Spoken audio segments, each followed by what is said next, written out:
नमस्कार भक्तजनों, आप सभी को आपके इस अपने YouTube चैनल शिव शक्ति पर हार्दिक स्वागत है। आज हम इस वीडियो में सुनेंगे सावन मास महात्म कथा का 24वां अध्याय।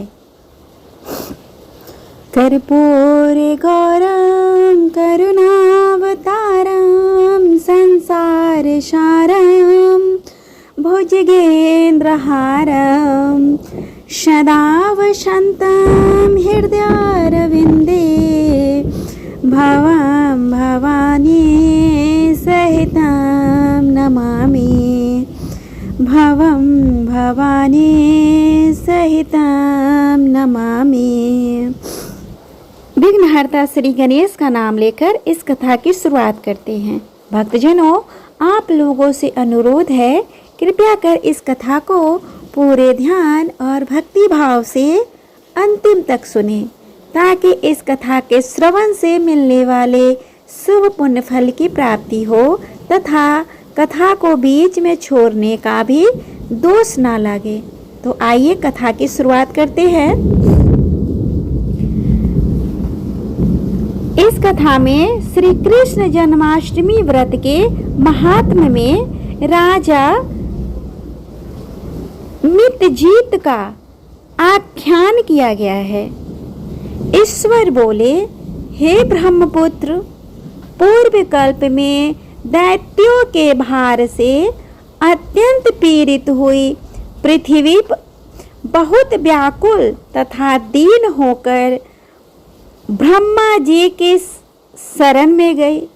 उसके मुख से वृतांत सुनकर ब्रह्मा जी ने देवताओं के साथ क्षीर सागर में विष्णु के पास जाकर स्थितियों के द्वारा उनको प्रसन्न किया।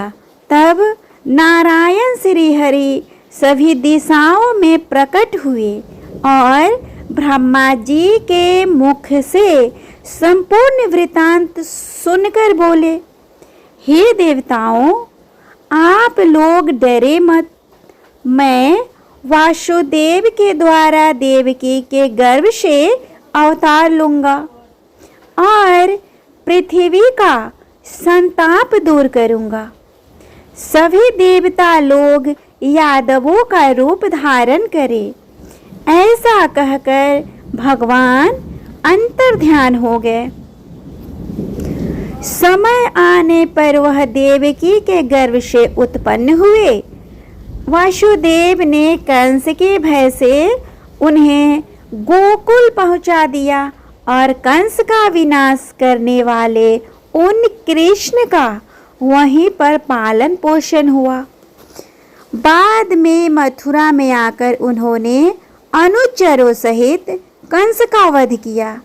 तब पूर्ववासियों ने आदर पूर्वक यह प्रार्थना की, हे कृष्ण महायोगिन, हे भक्तों को अभय देने वाले, हे देव, हे शरणागत वत्सल, हम शरणागतों की रक्षा कीजिए। हे देव, हम आपसे कुछ निवेदन करते हैं, इसे आप कृपा करके हम लोगों को बताइए। आपके जन्मदिन के कृत्य कोई कहीं भी नहीं जानता। वह सब आपसे जानकर हम सभी लोग उस जन्मदिन पर वर्धापन नामक उत्सव मनाएंगे। अपने प्रति उनकी भक्ति, श्रद्धा तथा सौहार्द को देखकर श्री कृष्ण ने अपने जन्मदिन के संपूर्ण कृत्य को उनसे कह दिया। उसे सुनकर उन पूर्ववासियों ने भी विधान पूर्वक उस व्रत को किया। तब भगवान ने प्रत्येक व्रतकर्ता को अनेक वर प्रदान किए। इस प्रसंग में एक प्राचीन इतिहास भी कहा जाता है। अंग देश में उत्पन्न एक मितजीत नामक राजा था। उसका पुत्र महासेन सत्यवादी था तथा सन्मार्ग पर चलने वाला था। सब कुछ जानने वाला वह राजा अपनी प्रजा को आनंदित करता हुआ उनका विधिवत पालन करता था। इस प्रकार रहते हुए उस राजा को अकस्मात दैव योग से पाखंडियों के साथ बहुत काल पर्यंत साहचर्य हो गया और उनके संसर्ग से वह राजा अधर्म परायण हो गया। वह राजा वेद शास्त्र तथा पुराणों की बहुत निंदा करने लगा और वर्णाश्रम के धर्म के प्रति अत्यधिक द्वेष भाव से युक्त हो गया। हे मुनि श्रेष्ठ, बहुत दिन व्यतीत होने के पश्चात काल की प्रेरणा से वह राजा मृत्यु को प्राप्त हुआ और यमदूतों के अधीन हो गया। यमदूतों के द्वारा पास में बांधकर पीटते हुए यमराज के पास ले जाते हुए वह बहुत पीड़ित हुआ। दुष्टों की संगति के कारण उसे नरक में गिरा दिया गया और वहां बहुत समय तक उसने यातनाएं प्राप्त की। यातनाओं को भोग कर अपने पाप के शेष भाग से वह पिशाच योनि को प्राप्त हुआ। भूख व प्यास से व्याकुल वह भ्रमण करता हुआ मारवाड़ देश में आकर किसी वैश्य के शरीर में प्रवेश करके रहने लगा। वह उसी के साथ पुण्यदायिनी मथुरापुरी चला गया। वहां पास के ही रक्षकों ने उस पिशाच को उसके गृह से निकाल दिया और वह पिशाच वन में तथा ऋषियों के आश्रम में भ्रमण करने लगा। किसी समय दैव योग से श्री कृष्ण जन्माष्टमी के दिन व्रत करने वाले मुनियों तथा द्विजों के द्वारा महापूजा तथा नाम संकीर्तन आदि के साथ रात्रि जागरण किया जा रहा था। वहां पहुंचकर उसने विधिवत सब कुछ देखा और श्री हरि के कथा का श्रवण किया। उससे वह उसी क्षण पाप रहित, पवित्र तथा निर्मल मन वाला हो गया। वह यमदूतों से मुक्त हो गया और प्रेत योनि छोड़कर विमान में बैठ दिव्य भोगों से युक्त हो विष्णु लोक पहुंच गया। इस प्रकार इस व्रत के प्रभाव से पिशाच योनि को प्राप्त उस राजा को विष्णु का सानिध्य प्राप्त हुआ। तत्वदर्शी मुनियों ने पुराणों में इस शाश्वत तथा सार्वलौकिक व्रत का पूर्ण रूप से वर्णन किया है। सभी कामनाओं को पूर्ण करने वाले इस व्रत को करके मनुष्य सभी वांछित फल प्रदान करता है।